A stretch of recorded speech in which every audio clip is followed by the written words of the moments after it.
Eugénie Gassman, 14 ans. Elena Gelbard, 10 ans. Max Gelbard, 13 ans. Paula Gelbard, 3 ans. La crise du Covid ne doit pas étouffer la mémoire des déportés.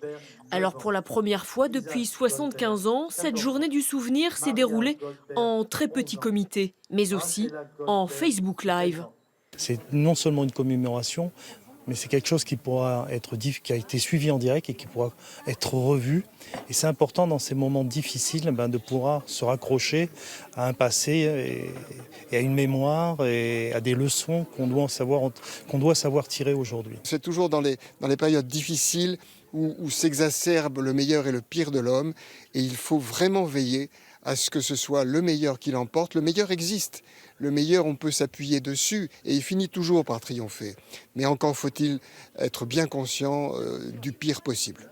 Et pour terminer, le chant des marées, l'hymne européen des déportés. Loin dans l'infini s'étendent de grands prés marécageux. Pas un seul oiseau ne chante.